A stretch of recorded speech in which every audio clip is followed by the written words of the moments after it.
So basically, y'all, we get to part 3 of the interview with the pygmy. So immediately, Armand refuses to turn Madeline. So now Louis wants to turn Madeline, right? And he's like, okay, well, yeah, I could turn Madeline and all this other stuff. Armand is like, no, bitch, no. Every maker who turns someone, their creation ends up fucking hating them. What if the creation goes wrong? What if you accidentally fucking kill her? What if she turns into one of them fucking monsters? Then what? Claudia will fucking hate you. And he's like, it's gonna be fine. It's gonna be fine. And he's like, you shouldn't fucking tell me this. You're not even supposed to be alive. Claudia's not supposed to be alive. And basically, he was like, I shouldn't know any of this. You shouldn't even be here. The coven is conspiring against me. It's against the fucking rules. You're not supposed to make another fucking vampire. And Louis like, it's just gonna be okay. You know, Louis in Delulu land, like always. He's always somewhere in the clouds. He's always somewhere looking off at the distance and talking in poetic riddles that don't make no fucking sense.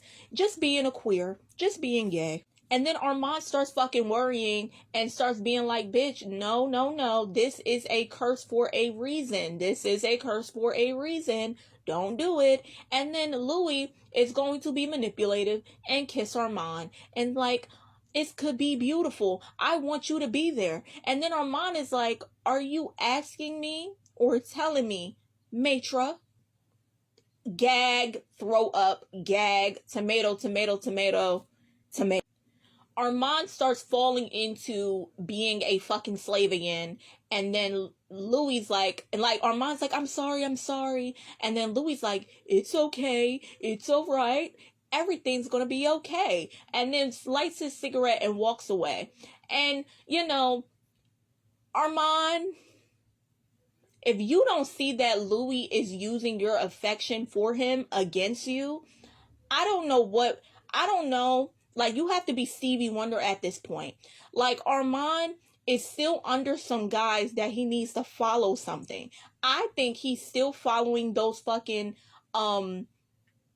devil-worshipping, satanic religion. Like, he's still under, like, this Catholic fucking religion that he feels like he needs to abide by. And the only way he feels like he's really doing something, like every time something's like out of whack with that, he freaks the fuck out and goes immediately into slave mode. Like, Louis has to literally force him to do things that he wants. He has to order him around like a slave in order to like really get what he wants.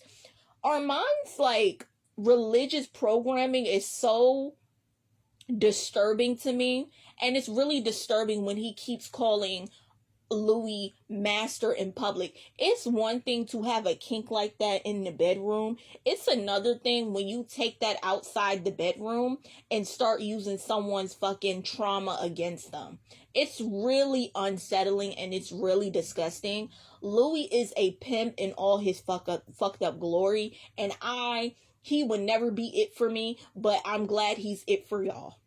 Like, Louis is so disgusting, and when Armand calls him Maitre, he literally backs the fuck up in like disgust, and he's like, it's okay, and starts caressing Armand's face, and he's like, okay, well, when I break the rules and I'm gonna do whatever I want anyway, just make sure no one bothers us, yeah? And then Francis's gay ass starts skipping the fuck away because he knows that, bitch, there's really nothing you can do to me. Like, there's really nothing you can do. Like, I'm going to do whatever I want, however I want, whenever I want, because I'm a brat. He's a brat, and, you know, he's spoiled, and it's Lestat's fault, so we can just let it go. So immediately, the next scene is them about to turn Madeline in Madeline's fucking shop, and I'm just like, Madeline's like, oh, I can't believe this is my last glass of Chardonnay that I'll ever taste, my last glass of wine, and I don't even like Chardonnay. And then she starts talking about the beach and how she don't think she remembers being to a beach. And I'm just like, girl, don't do this. I'm thinking to myself, don't do this. And especially don't do this with Louis' crazy ass over you. Can you imagine getting changed by Louis' delusional, decrepit, fucking old ass? I wouldn't want Louis to touch me, bitch. Are you fucking dumb? Louis is the worst person to change you. The worst person. Louis over here on this fake ass vegan diet, because now we know that Louis a liar. He's not a vegan.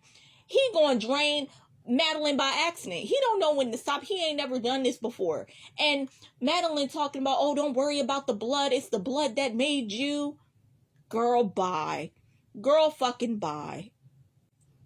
I know I give Armand a lot of shit, but to sit there and watch Claudia basically caress Madeline's hair and hold her hand and being like, yeah, you're turning cold. It's going to be fine. Look at the light, as Louis drains her to death. And she's just like so nonchalant. I'm like, y'all are really taking this woman's life. And y'all are so passive about it.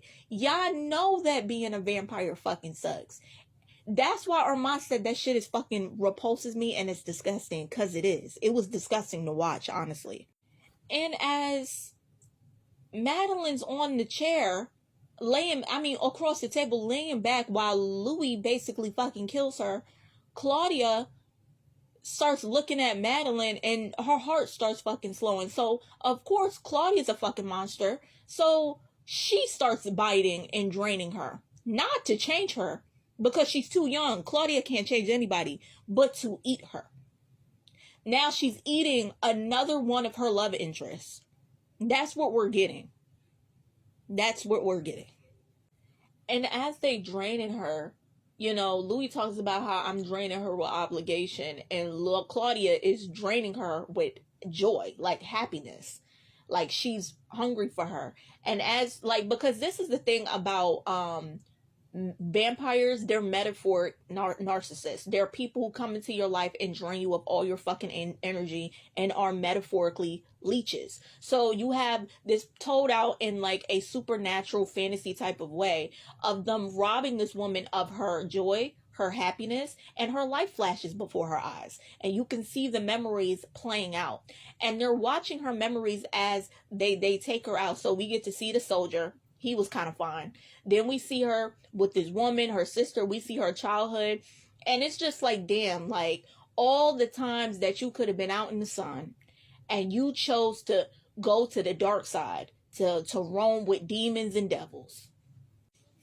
And then we see like in Madeline's memory how she sees Claudia, and she sees Claudia in the light, even though we know that Claudia can never be shown in the light.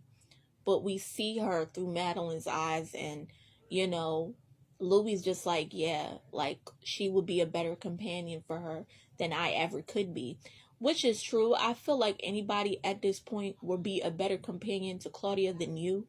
I think even Santiago would be a better companion than you, Louis, because you are a deadbeat. Happy Father's Day, nigga.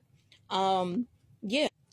So then we see Louis sitting down, and he's basically in like deep thought, because he basically was like, Armand, you're right. Claudia's leaving. I thought I would feel bad that she's leaving. He said, I didn't give a fuck. I didn't care. He didn't care about anything. He just cared about Madeline. And he was just like, I can feel Madeline in me. I can feel where she is, and I know she's leaving, even though I just made her.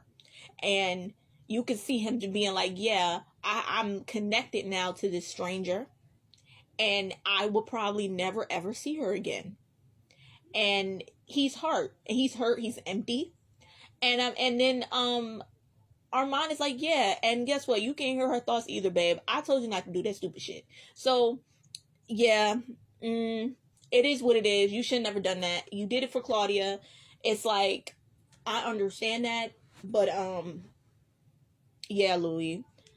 It's like, I get why you did it. I want Claudia to be happy, but at this point, fuck Claudia's happiness as well, because Claudia has been fucking up since day one, and she has been moving really arrogant and sloppy. I love me some Claudia, but right now, I think the only character I'm 10 toes behind is Daniel, and Daniel alone. It is what it is. That's just how I feel. That's my opinion.